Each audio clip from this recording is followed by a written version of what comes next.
வணக்கம். ரொம்ப இன்ட்ரெஸ்டிங்கான டாபிக் இது. குறிப்பா மனச்சோர்வு, பழக்கம், தேர்வு, அப்புறம் ஆழ்மன மறுவடிவமைப்பு. இந்த தலைப்புல வந்த குறிப்புகள்.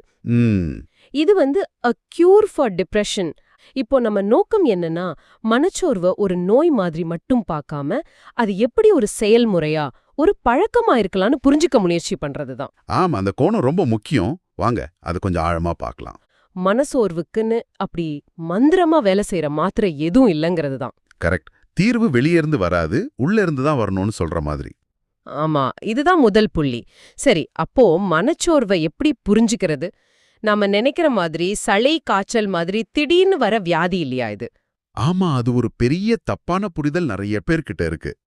இது நாம திரும்ப திரும்ப செய்யற சில மன ரீதியான செயல்கள், ஒரு பழக்கம். ஒரு ஹேபிட் மாதிரி. அதேதான். மனச்சோர்வுங்கிறது ஒரு வைரஸ் இல்ல. அது பழக்கம் பிளஸ் செயல்முறை பிளஸ் பயிற்சி, இதோட கூட்டுதான். Habit plus process plus practice. ஓஹோ, அப்போ இது நம்ம அறியாமலே பழகிடுதா? ஆமா.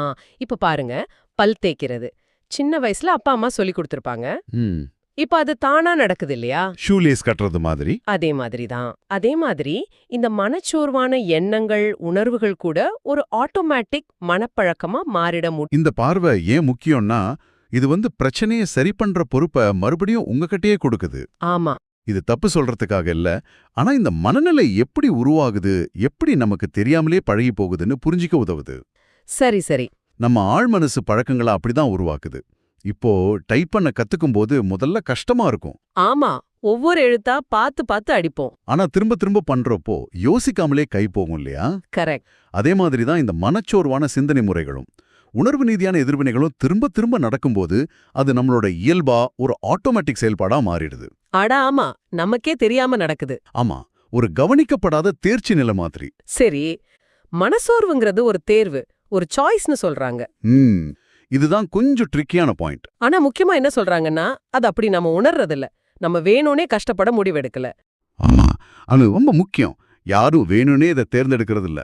ஆனா அந்த மனச்சோர்வான சிந்தனை முறைகளை, உணர்வுகளை திரும்ப திரும்ப அனுமதிச்சதால மூளை அந்த பாதைக்கு பழகிடுச்சு. அதேதான். அதனால அது தானா நடக்கிற மாதிரி, நம்ம கண்ட்ரோல்ல இல்லாத மாதிரி தோண்டுது. அந்த தேர்வு அப்படிங்கிறது அந்த ஒரு கணத்துல எடுக்கிற முடிவில்ல.